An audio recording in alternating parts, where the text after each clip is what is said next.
ओम शांति 5/4/2025 प्रातः मुरली। ओम शांति बाप दादा मधुबन। ओम शांति मीठे बाप दादा, मीठे बच्चे, हंजी मीठे बाबा।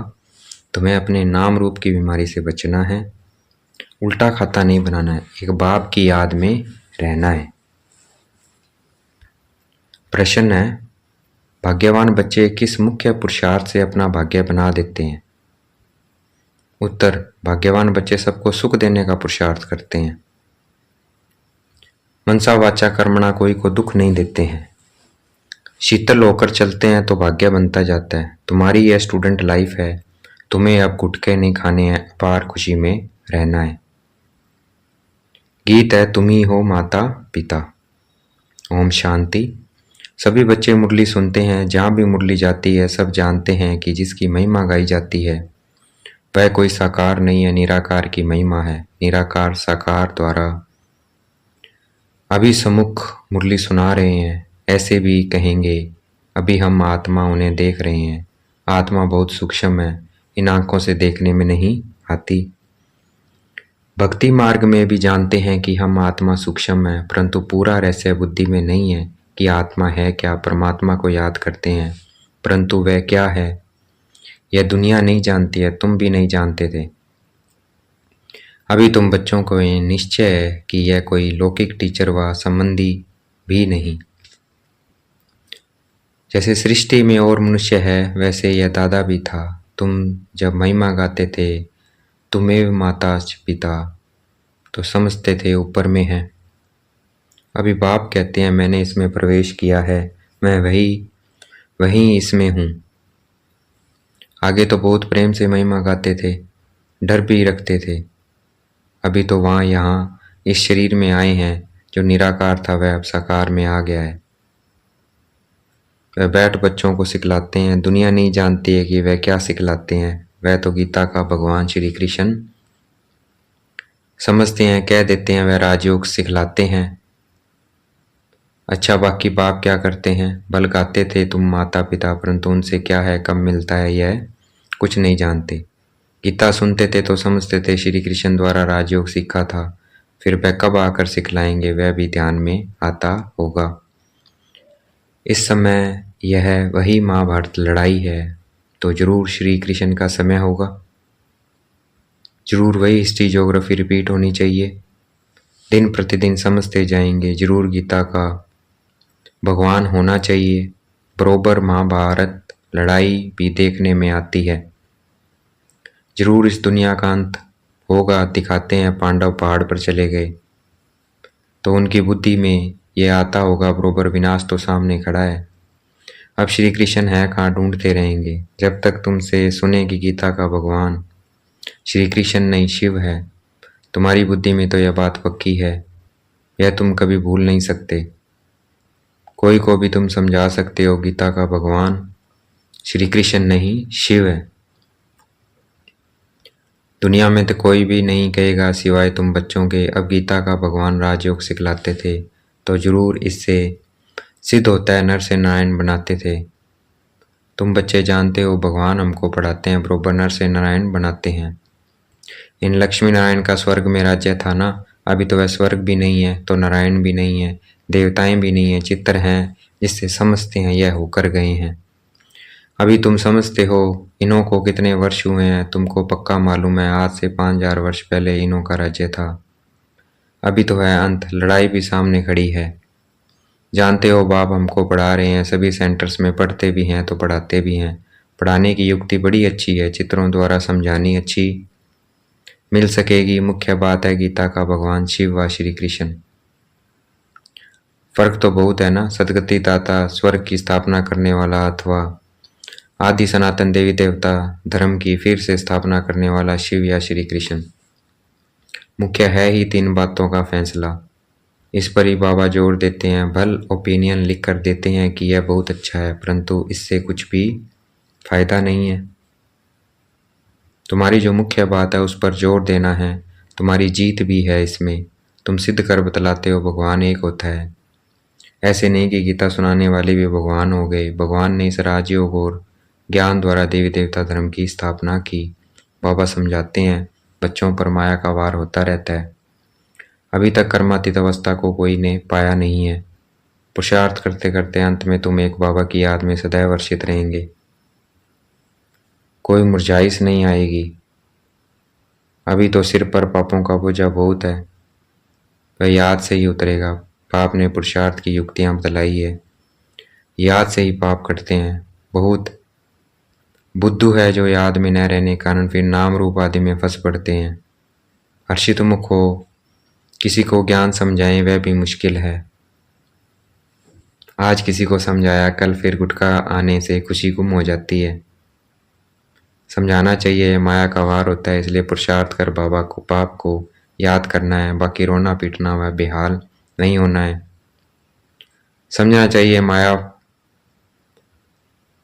माया जूता मारती है, इसलिए पुरुषार्थ कर बाप को याद करना है। बाप की याद से बहुत खुशी रहेगी, मुख से झट वाणी निकलेगी। पतित पावन बाप कहते हैं कि मुझे याद करो। मनुष्य तो एक भी नहीं जिसको रचता बाप का परिचय हो। मनुष्य होकर और बाप को न जाने तो जानवर से भी बदतर हुआ। गीता में श्री कृष्ण का नाम डाल दिया तो बाप को याद कैसे करें? यही बड़ी भूल है जो तुमको समझानी है। गीता का भगवान शिव बाबा है, वही वर्षा देते हैं। मुक्ति जीवन मुक्ति दाता वह और धर्म वालों की बुद्धि में बैठता नहीं है। वह तो हिसाब किताब चुकतो कर वापस चले जाएंगे। पिछाड़ी में थोड़ा परिचय मिला फिर भी जाएंगे अपने धर्म में। तुमको बाप समझाते हैं तुम देवता थे, और फिर बाप को याद करने से तुम देवता बन जाएंगे। विक्रम विनाश हो जाएंगे, फिर भी उल्टे सुल्टे धंधे कर लेते हैं।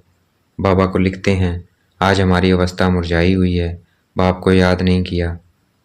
याद नहीं करेंगे तो जरूर मुरझाएंगे। यह है ही मुर्दों की दुनिया। सभी मरे पड़े हैं। तुम बाप के बने हो तो बाप का फरमान है, मुझे याद करो तो विक्रम विनाश हो जाएं। यह शरीर तो पुराना तमो प्रधान है, पिछाड़ी तक कुछ ना कुछ होता रहेगा। जब तक बाप की याद में रह कर्मातीत अवस्था को पाएं तब तक माया हिलाती रहेगी, किसी को भी छोड़ेगी नहीं। जांच करते रहना चाहिए कि माया कैसे धक्का खिलाती है। भगवान हमको पढ़ाते हैं, यह भूलना क्यों चाहिए? आत्मा कहती है हमारा प्राणों से प्यारा वह बाप ही है। ऐसे बाप को फिर तुम भूलते क्यों हो? ऐसे बाप को फिर तुम भूलते क्यों हो? बाप धन देते हैं दान करने के लिए। प्रदर्शनी मेले में तुम बहुतों को दान कर सकते हो। आप पे शौक से भागना चाहिए। अभी तो बाबा को ताकीद करनी पड़ती है, मंग दिलाना पड़ता है। जाकर समझाओ, उसमें भी अच्छा समझा हुआ चाहिए। देह अभिमान की तीर लगेगा नहीं। तलवारें भी अनेक प्रकार की होती ना, तुम्हारी भी योग की तलवार बड़ी तिखी चाहिए। सर्विस का उल्लास चाहिए। बहुतों को जाकर कल्याण करें। बाप को याद करने की ऐसी प्रैक्टिस हो जाए जो पिछाड़ी में सिवाय बाप के और कोई याद न पड़े, तभी तुम रजाई पद पाएंगे।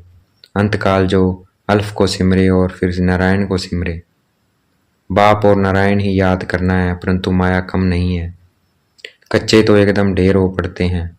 उल्टे कर्मों का खाता तब बनता है जब किसी के नाम रूप में फंस पड़ते हैं। उल्टे कर्मों का खाता कब बनता है? जब किसी के नाम रूप में फंस पड़ते हैं। एक दो को प्राइवेट चिट्ठियां लिखते हैं, देहधारियों के प्रीत हो जाती है तो उल्टे कर्मों का खाता बन जाता है। बाबा के पास समाचार आते हैं, उल्टा सुल्टा काम कर, फिर कहते हैं बाबा हो गया। अरे खाता उल्टा तो हो गया ना, यह शरीर तो पलीत है, उनको तुम याद क्यों करते हो? बाप कहते हैं मुझे याद करो तो सदैव खुश रहें। आज खुशी में है, कल फिर मुर्दे बन पड़ते हैं। जन्म जन्मांतर नाम रूप में फंसते आते हैं ना। स्वर्ग में यह बीमारी नाम रूप की होती नहीं है, वहाँ तो मोहजित कुटुंब होता है। जानते हैं हम आत्मा है, शरीर नहीं है। वह है ही आत्म अभिमानी दुनिया। यहाँ है देह अभिमानी दुनिया, फिर आधा कल्प तुम देही अभिमानी बन जाते हो। अब बाप कहते हैं देह अभिमान छोड़ो, देही अभिमानी होने से बहुत मीठे शीतल हो जाएंगे। ऐसे बहुत थोड़े हैं, पुरुषार्थ कराते रहते हैं कि बाप की याद न भूले। बाप फरमान करते हैं मुझे याद करो, चाट रखो, परंतु माया चाट भी रखने नहीं देती है। ऐसे मीठे बाप को तो कितना याद करना चाहिए। यह तो पतियों का पति पापों का बाप है ना। बाप को याद कर और फिर दूसरों को भी आप समान बनाने का पुरुषार्थ करना है। इसमें दिलचस्पी बहुत अच्छी रखनी चाहिए। सर्विसेबल बच्चों को तो बाप नौकरी से छुड़ा देते हैं। सरकमस्टांस देख कहेंगे अब इस धंधे में लग जाओ।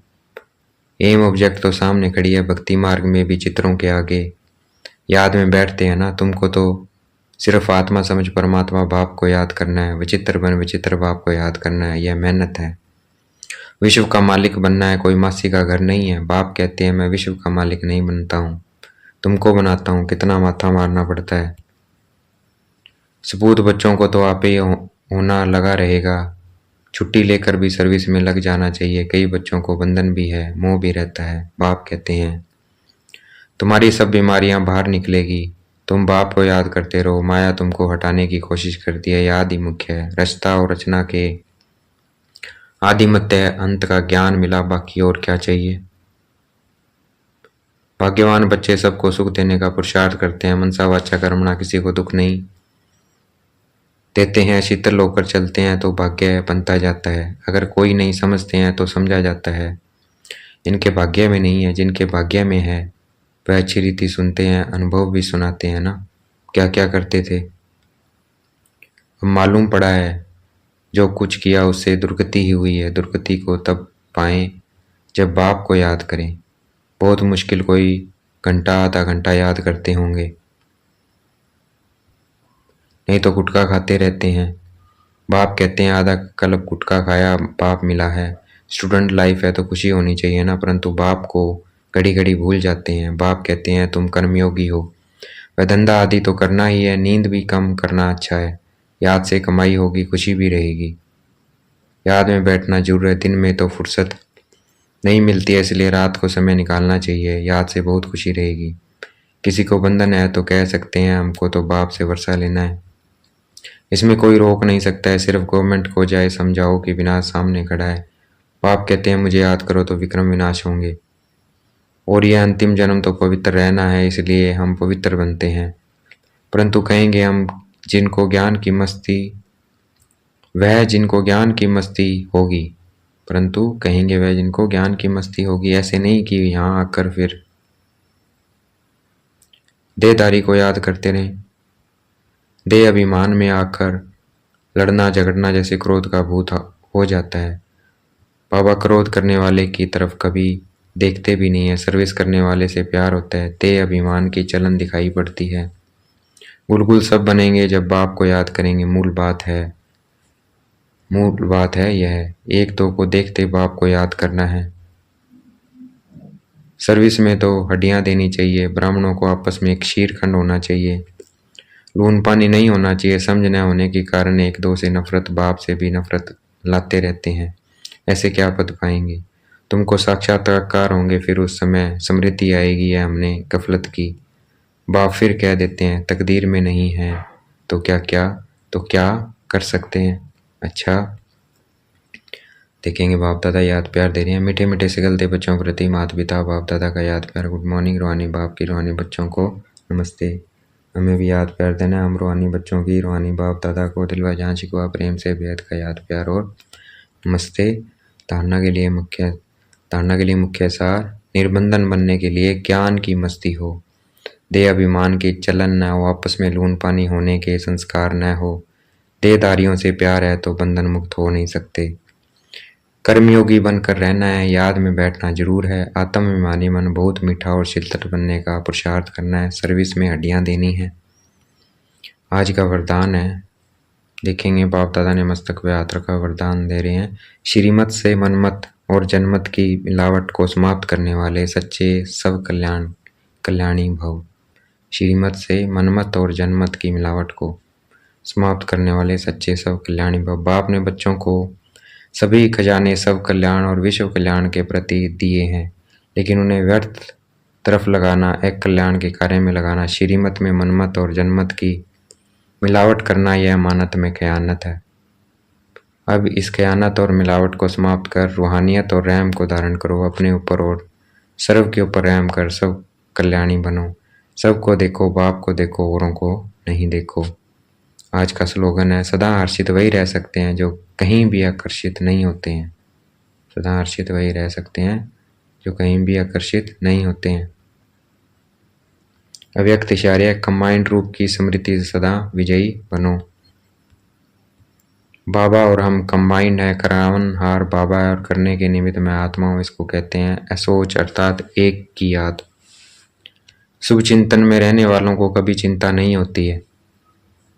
जैसे बाप और आप कंबाइंड हो, शरीर और आत्मा कंबाइंड है, आपका भविष्य विष्णु स्वरूप कंबाइंड है, ऐसे सब सेवा और सर्व की सेवा कंबाइंड हो तब मेहनत कम सफलता ज़्यादा मिलेगी। आपका भविष्य विष्णु स्वरूप कंबाइंड है, ऐसे सब सेवा और सर्व की सेवा कंबाइंड हो तब मेहनत कम सफलता ज़्यादा मिलेगी। अच्छा, ओम शांति। शुक्रिया मीठे बाबा, शुक्रिया।